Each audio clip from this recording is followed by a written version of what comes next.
Well ಈಗ ಟಾಕ್ಸಿಕ್ನಿಂದ ಸ್ವಲ್ಪ ನಾವು ರಾಜ್ಯ ರಾಜಕಾರಣಕ್ಕೆ ಗಮನ ಹಾಕೋಣ. ಯಾಕಂತ ಹೇಳಿದ್ರೆ ಇದು ನಮ್ಮ ಪ್ರಜಾಪ್ರಭುತ್ವ. ನಾವು ಆಯ್ಕೆ ಮಾಡಿದಂಥ ಶಾಸಕರು ಯಾವ ರೀತಿ ಸರ್ಕಾರದಲ್ಲಿ ಭಾಗಿಯಾಗ್ತಾ ಇದ್ದಾರೆ, ವಿಪಕ್ಷದವ್ರು ಏನು ಮಾಡ್ತಾ ಇದ್ದಾರೆ, ಆಡಳಿತ ಪಕ್ಷದವ್ರು ಏನು ಮಾಡ್ತಾ ಇದ್ದಾರೆ ಅನ್ನೋದನ್ನು ನೋಡ್ತಾ ಹೋಗುವಂತಹ ಸುದ್ದಿ. ಹಾಗಾಗಿ ಸ್ವಲ್ಪ ಹತ್ತಿರಕ್ಕೆ ಬನ್ನಿ. Stay tuned till the end. Let's have look this story. Yes, ವಿಪಕ್ಷ ಬಿಜೆಪಿ ಹೋರಾಟಕ್ಕೆ ಆಡಳಿತ ಪಕ್ಷ ಕಾಂಗ್ರೆಸ್ ಪಕ್ಷ ಹೆದರ್ತಾ? ರಾಜ್ಯ ಕಾಂಗ್ರೆಸ್ನಲ್ಲಿ ಮಿಂಚಿನ ಸ್ಫೋಟಕ ಬೆಳವಣಿಗೆ ಆಗ್ತಾ ಇರೋದ್ರಲ್ಲಿ ಯಾವ ಅನುಮಾನ ಇಲ್ಲ. ಈಗಾಗಲೇ ಕಳೆದ ಹಲವು ದಿನಗಳಿಂದ, ಅದರಲ್ಲೂ ಡಿ ಕೆ ಶಿವಕುಮಾರ್ ಮುಖ್ಯಮಂತ್ರಿ ಆದಾಗಿನಿಂದ, ಮುಖ್ಯಮಂತ್ರಿ ಗಾದಿ ಹಿಡಿದಾಗಿನಿಂದ ದೊಡ್ಡ ಮಟ್ಟದ ಸುದ್ದಿ ಸಂಚಲನಕ್ಕೆ ಕಾರಣವಾಗ್ತಾ ಇದೆ. ಈಗ ಸದ್ಯಕ್ಕೆ ಸುದ್ದಿಯ ಕೇಂದ್ರ ಬಿಂದು ಅಂತ ಹೇಳಿದ್ರೆ ನಾಗೇಂದ್ರ ಅವರಿಗೆ ಮಂತ್ರಿಗಿರಿ ಅನ್ನೋದು ಕೇವಲ ತಿಂಗಳ ಸಂಭ್ರಮ ಅಷ್ಟೇನಾ? ಒಂದೆರಡು ದಿನದಲ್ಲಿ ರಾಜೀನಾಮೆ ಕೊಡ್ತಾರ ನಾಗೇಂದ್ರ ಅವರು? ಅವರಿಗೆ ಕೊಡೋಕೆ ಇಷ್ಟ ಇರಲಿ, ಇಷ್ಟ ಇಲ್ಲದೆ ಇರಲಿ. ಆದರೆ ಸದ್ಯದ ಸನ್ನಿವೇಶ ಹೀಗಿದೆ. ಬಿಜೆಪಿ ಪಾದಯಾತ್ರೆಗೆ ಮುಂದಾದ ಬೆನ್ನಲ್ಲೇ ಕಾಂಗ್ರೆಸ್ ಅಕ್ಷರಶಃ ತಲ್ಲಣಗೊಂಡಿರಬಹುದಾ ಅನ್ನುವ ಪ್ರಶ್ನೆ ಉದ್ಭವಿಸ್ತಾ ಇದೆ. ಡ್ಯಾಮೇಜ್ ಕಂಟ್ರೋಲ್ ತಡೆಗೆ ಡಿ ಕೆ ಸರ್ಕಾರ ಮುಂದಾಯ್ತಾ? ಯಾವ ರೀತಿ ಮುಂದಾಗ್ತಾ ಇದೆ? ಬಿ ನಾಗೇಂದ್ರ ಅವರ ರಾಜೀನಾಮೆಯನ್ನ ಕೇಳ್ತಾ ಮುಖ್ಯಮಂತ್ರಿ ಕಚೇರಿ. ಇಂಟ್ರೆಸ್ಟಿಂಗ್, ಶಾಕಿಂಗ್ ಎಲ್ಲವೂ ಕೂಡ ಇದೆ. ಆದರೆ ನಾಗೇಂದ್ರ ವಿಚಾರದಲ್ಲಿ ಹಬ್ಬಿರುವ ಸುದ್ದಿ ನಿಜಾನ ಸುಳ್ಳ ಅಂತ ತಿಳ್ಕೊಳ್ಬೇಕು ಅಂತ ಹೇಳಿದ್ರೆ ನೀವೇನು ಮಾಡಬೇಕು? Yes, of course, you have to on the TV, you have to watch the Ashwavega screen, Ashwavega ಪರದೆನ ನೋಡಿ. ಅದು ಡಿಜಿಟಲಲ್ಲಾಗಿರ್ಬೋದು, ಟಿ ವಿಲಾಗಿರ್ಬೋದು, ಎಲ್ಲೇ ಆಗಿರ್ಬೋದು, ನಾವು ನಿಮಗೆ ಸದಾ ಸಿದ್ಧ.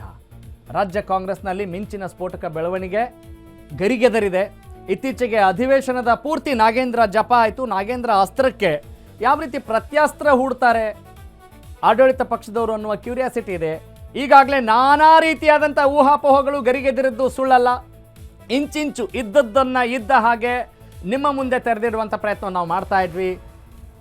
ಅವರು ಡಿ ಕೆ ಶಿವಕುಮಾರ್ ಅವ್ರ ಜೊತೆ ಮಾತನಾಡಿಲ್ವಾ, ಎಲ್ಲ ಇಂಚಿಂಚು ಮಾಹಿತಿಯನ್ನು ಕೂಡ ನಿಮಗೆ ನಾವು ತಲುಪಿಸ್ತಾ ಬಂದಿದ್ದೀವಿ. ಆದರೆ ಸದ್ಯದ ಸನ್ನಿವೇಶ, ಸದ್ಯದ ಸಮಾಚಾರ ಏನು ಅಂತ ಹೇಳಿದ್ರೆ, ಸಚಿವ ಬಿ ನಾಗೇಂದ್ರ ಅವರ ರಾಜೀನಾಮೆಗೆ ಬಿಗ್ ಟ್ವಿಸ್ಟ್ ಸಿಗ್ತಾ ಇದೆ ಅನ್ನೋದು ಸುಳ್ಳಲ್ಲ.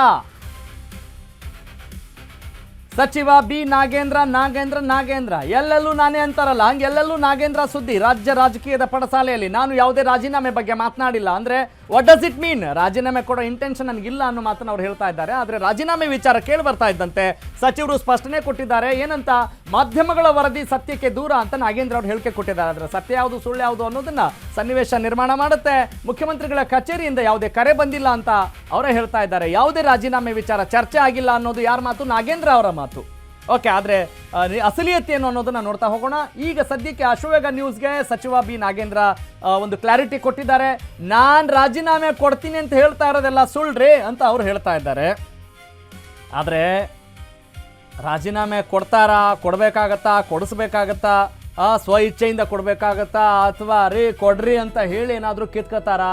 V don't know, we cannot analyse at this point of time ಆ ಡೆವಲಪ್ಮೆಂಟ್ಸ್ನ. ಆದರೆ ರಾಜ್ಯ ರಾಜಕೀಯದಲ್ಲಿ ಯಾವುದು ಸರಿ ಇಲ್ಲ ಅನ್ನೋದನ್ನು ಇವತ್ತು ಪುಟಾಣಿಯಿಂದ ವೃದ್ಧರವರೆಗೂ ಕೂಡ ಹೇಳುವಂಥ ಸಮಾಚಾರ ಆಗಿದೆ. ಎಸ್, ಡಿ ಕೆ ಶಿವಕುಮಾರ್ ಈ ಬಗ್ಗೆ ಮಾತನಾಡಿದ್ದಾರೆ. ಏನು ಮಾತನಾಡಿದ್ದಾರೆ ಮುಖ್ಯಮಂತ್ರಿಗಳು? ಬನ್ನಿ ಕೇಳಿಸ್ಕೊಳ್ಳೋಣ. ನಮ್ಮ ಪಕ್ಷದಲ್ಲಿ ಯಾರು ಶಾಸಕರು, ಮಂತ್ರಿ ಇರ್ಬೋದು, ಎಲ್ಲರೂ ಕೂಡ ಪಕ್ಷದ ಶಿಸ್ತಿನ ಸಿಪಾಯಿಗಳು. all those who are in the party, either is a worker or a MLA or a minister, all of them are very disciplined soldier of the party. ನಮ್ಮ ಪಕ್ಷದಲ್ಲಿ ಯಾರು ಶಾಸಕರು, ಮಂತ್ರಿ ಇರ್ಬೋದು, ಎಲ್ಲರೂ ಕೂಡ ಪಕ್ಷದ ಶಿಸ್ತಿನ ಸಿಪಾಯಿಗಳು. all those who are in the party, either is a worker or a MLA or a minister, all of them are very disciplined soldier of the party.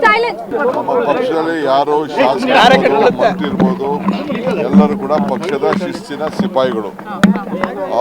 all those who are in the party, either is a worker or a MLA or a minister, all of them are very disciplined soldier of the party.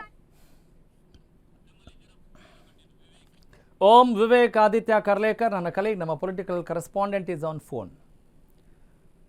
Vivek, ಸದ್ಯದ ಕರ್ನಾಟಕ ರಾಜ್ಯ ರಾಜಕೀಯ national ನ್ಯೂಸ್ಗಳಿಗೂ ಕೂಡ ಆಹಾರ ಆಗ್ತಾ ಇದೆ, ಅದರಲ್ಲಿ ಯಾವ ಅನುಮಾನ ಇಲ್ಲ. What is the status of resignation of Nagendra ಅವರ ರಾಜೀನಾಮೆ ಕೊಡೋದು ನಿಶ್ಚಿತ ಅಲ್ವಾ? ಯಾರ ಜೊತೆ ಮಾತನಾಡಿದ್ದಾರೆ, ಬಿಟ್ಟಿದ್ದಾರೆ, ಅದೇನೂ ಗೊತ್ತಿಲ್ಲ. ಆದರೆ what is the status right ನಾವು?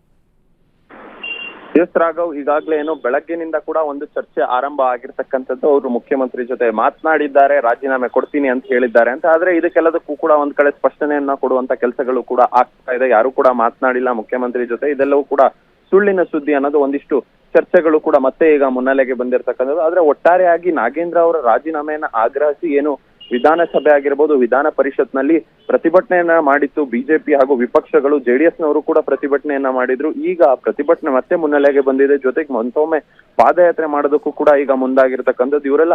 ಇದೆಲ್ಲವೂ ಕೂಡ ಎಲ್ಲೋ ಒಂದ್ ಕಡೆ ಬಿಜೆಪಿ ಅವರು ಮಾಡ್ತಿರೋಂತಹ ಪಾದಯಾತ್ರೆ ಇದೆಲ್ಲ ಒಂದ್ ಕಡೆ ಕಾಂಗ್ರೆಸ್ಗೆ ಡ್ಯಾಮೇಜ್ ಮಾಡುವಂತ ಚಾನ್ಸಸ್ ಹೆಚ್ಚಿದೆ. ಜೊತೆಗೆ ಆ ವಾಲ್ಮೀಕಿ ಸಮುದಾಯ ಏನು, ಆ ಸಮುದಾಯ ಎಲ್ಲದಕ್ಕೂ ಕೂಡ ಈ ಹಣದಿಂದ ಮೋಸ ಮಾಡಲಾಗಿದೆ ಅನ್ನೋ ಒಂದು ಸ್ಟ್ರಾಂಗ್ ಮೆಸೇಜ್ ಅನ್ನು ಕೂಡ ಈಗ ಕೊಡೋದಕ್ಕೆ ಮುಂದಾಗಿರ್ತಕ್ಕಂಥದ್ದು ಬಿಜೆಪಿ. ಈ ವಿಚಾರವನ್ನ ಇಟ್ಕೊಂಡು ಈಗ ಪಾದಯಾತ್ರೆ ಮಾಡಿದ್ರೆ ಆ ಜನಾಂಗಕ್ಕೆ ನಾವು ರೀಚ್ ಆಗ್ಬೇಕು. ನಿಜಕ್ಕೂ ಆಗಿರುವಂತ ದ್ರೋಹ ಏನಿದೆ, 187 ಕೋಟಿ ಹಗರಣ ಏನಾಗಿತ್ತು, ಈ ವಿಚಾರವನ್ನ ಜನರಿಗೆ ತಲುಪಿಸೋಣ. ಮುಂದಿನ ಬಾರಿ ಜನಕ್ಕೂ ಕೂಡ ಗೊತ್ತಾಗುತ್ತೆ, ಅರ್ಥ ಆಗುತ್ತೆ ಅನ್ನೋ ವಿಚಾರವನ್ನ ಇಟ್ಕೊಂಡು ಈಗಾಗಲೇ ಇವರು ಪಾದಯಾತ್ರೆಗೆ ಮುಂದಾಗಿರ್ತಕ್ಕಂಥದ್ದು. ಆದ್ರೆ ಇದೆಲ್ಲವೂ ಕೂಡ ಸದ್ಯಕ್ಕೆ ಕಾಂಗ್ರೆಸ್ಗೆ ಡ್ಯಾಮೇಜ್ ಆಗುತ್ತೆ ಅನ್ನೋದು ಒಂದಿಷ್ಟು ಚರ್ಚೆಗಳು ಕೂಡ ಈಗಾಗಲೇ ಪ್ರಾರಂಭವಾಗಿರ್ತಕ್ಕಂಥದ್ದು. ಜೊತೆಗೆ ಸಚಿವ ಆಕಾಂಕ್ಷಿಗಳು ಕೂಡ ಸಾಕಷ್ಟು ಜನ ಇರ್ತಕ್ಕಂಥದ್ದು. ಒಂದ್ ಕಡೆ ನಾಗೇಂದ್ರ ಅವರು ರಾಜೀನಾಮೆ ಕೊಟ್ರೆ ನಮಗೆ ಸಚಿವ ಸ್ಥಾನ ಸಿಗ್ಲಿ ಅಂತ ಸಾಕಷ್ಟು ಜನ ಈಗ ಕಾಂಗ್ರೆಸ್ ಪಾಳ್ಯದಲ್ಲೂ ಕಾಯ್ತಾ ಇರ್ತಕ್ಕಂಥದ್ದು. ಇಂತಹ ಸಂದರ್ಭದಲ್ಲಿ ನಿಜಕ್ಕೂ ಅವರು ರಾಜೀನಾಮೆ ಕೊಡ್ತಾರಾ ಅನ್ನೋದು ಒಂದಿಷ್ಟು ಚರ್ಚೆಗಳಾಗ್ತಾ ಇರ್ತಕ್ಕಂಥದ್ದು. ಆದ್ರೆ ಇದರ ಜೊತೆಗೆ ಇನ್ನೊಂದು ಬೆಳವಣಿಗೆ ಏನಂದ್ರೆ, ನಾಳೆ ಡಿ.ಕೆ. ಶಿವಕುಮಾರ್ ಅವರು ಮುಖ್ಯಮಂತ್ರಿ ಆದಂತವ್ರು ಹೈಕಮಾಂಡ್ ಜೊತೆ ಚರ್ಚೆ ಮಾಡ್ತಾರೆ. ನಾಳೆ ದೆಹಲಿಗೆ ಹೋಗ್ತಾರೆ ಅನ್ನೋದು ಇನ್ನೊಂದು ಮಾಹಿತಿ ಕೂಡ ಲಭ್ಯ ಆಗ್ತಿದೆ. ಒಂದು ವೇಳೆ ಅವ್ರು ದೆಹಲಿಗೆ ಹೋಗಿ ನಾಗೇಂದ್ರ ಅವರ ವಿಚಾರಕ್ಕೆ ಕುರಿತಂತೆ ರಾಜ್ಯದಲ್ಲಿ ನಡೆಸಿರುವಂತಹ ಪ್ರತಿಭಟನೆಗಳು ಮತ್ತೆ ಪಾದಯಾತ್ರೆ ಮಾಡುವಂತ ವಿಚಾರ, ಎಲ್ಲ ವಿಚಾರಗಳನ್ನ ಹೈಕಮಾಂಡ್ ಮುಂದೆ ಪ್ರಸ್ತಾಪ ಮಾಡ್ತಾರ. ಆ ಪ್ರಸ್ತಾಪ ಮಾಡಿದಂತ ಸಂದರ್ಭದಲ್ಲಿ ಅವ್ರೇನಾದ್ರೂ ಒಂದು ವೇಳೆ ರಾಜೀನಾಮೆ ತಗೊಂತ ಹೇಳ್ತಾರ. ಇದೆಲ್ಲವೂ ಕೂಡ ಸದ್ಯದ ಮಟ್ಟಿಗೆ ಇವತ್ತು ಏನು ರಾಜೀನಾಮೆ ಕೊಡ್ತಾರೆ ನಾಗೇಂದ್ರ ಅವರು ಅಂತ ಏನೋ ವಿಚಾರಗಳು ಹರಿದಾಡ್ತಿತ್ತು. ಇದೆಲ್ಲವೂ ಕೂಡ ಒಂದ್ ಕಡೆ ಡೌಟ್, ನಾಗೇಂದ್ರ ಅವರು ಇವತ್ತು ರಾಜೀನಾಮೆ ಕೊಡೋದು ಅನ್ನೋದು ಒಂದಿಷ್ಟು ಚರ್ಚೆ ಮತ್ತೆ ಮುನ್ನೆಲೆಗೆ ಬಂದಿರತಕ್ಕಂಥದ್ದು. ಆದ್ರೆ ಹೈಕಮಾಂಡ್ ಜೊತೆ ಮಾತುಕತೆ ನಡೆಸಿದ ಬಳಿಕ ಯಾವುದೇ ಡಿಸಿಷನ್ ಬೇಕಾದ್ರೂ ಹೈಕಮಾಂಡ್ ತೆಗೆದುಕೊಳ್ಳಬಹುದು. ನಾಗೇಂದ್ರ ಅವರ ರಾಜೀನಾಮೆ ಕೂಡ ಪಡಿಬಹುದು ಅಥವಾ ಅವರನ್ನೇ ಮುಂದುವರಿಸುವಂತ ಚಾನ್ಸಸ್ ಕೂಡ ಅತಿ ಹೆಚ್ಚಿದೆ. ಯಾಕಂದ್ರೆ ಈಗಾಗಲೇ ಸದನದಲ್ಲಿ 8 ರಿಂದ 10 ದಿನಗಳ ಕಾಲ ಪ್ರತಿಭಟನೆ ನಡೆದ್ರು ಕೂಡ, ಅಹೋರಾತ್ರಿ ಧರಣಿ ರಾಜ್ಯಾದ್ಯಂತ ನಡೀತಾ ಇದ್ರು ಕೂಡ, ಬೇರೆ ಬೇರೆ ಜಿಲ್ಲೆಗಳಲ್ಲೂ ಕೂಡ ಪ್ರತಿಭಟನೆಗಳು ನಡೀತಾ ಇದ್ರು ಕೂಡ ನಾಗೇಂದ್ರ ಅವರ ರಾಜೀನಾಮೆಯನ್ನ ಪಡೆಯೋದಕ್ಕೆ ಮುಂದಾಗಿರಲಿಲ್ಲ. ಆದ್ರೆ ಮುಂದಕ್ಕೂ ಏನಾದ್ರೂ ಮುಂದಾಗುತ್ತಾ ಅಥವಾ ಅದೇ ರೀತಿಯ ಕಂಟಿನ್ಯೂ ಮಾಡುತ್ತಾನೆ, ಅದು ಸದ್ಯದ ಮಟ್ಟಿಗೆ ಇರ್ತಕ್ಕಂಥ ಕುತೂಹಲ. Raghav, got it, thank you Vivek. Okay, ಈ ಎಲ್ಲ ಕುತೂಹಲಗಳ ನಡುವೆ ನಮ್ಮಲ್ಲಿ ಕಾಡ್ತಾ ಇರುವ ಕಟ್ಟಕಡೆಯ ಪ್ರಶ್ನೆ ಏನು ಅಂತ ಹೇಳಿದರೆ, ಕ್ಲಾರಿಟಿ ಇಲ್ಲದೆ ಇರೋದೇ ದೊಡ್ಡ ಕ್ಲಾರಿಟಿ. ಏನು ಕ್ಲಾರಿಟಿ ಅಂತ ಕೇಳಿದರೆ, ಕ್ಲಾರಿಟಿ ಇಲ್ಲ ಅನ್ನೋದೇ ಕ್ಲಾರಿಟಿ. ಅಂದರೆ ರಾಜೀನಾಮೆ ಕೊಡ್ತಾರಾ ಕೊಡಲ್ವಾ, ಒಟ್ಟಿನಲ್ಲಿ ಅವರಲ್ಲಿ ಗೋಜಲು ಇರೋದೇ ಪಕ್ಕ. ಆ ಗೋಜಲುಗಳ ಬಗ್ಗೆ ಕ್ಲಾರಿಟಿ ಇದೆ.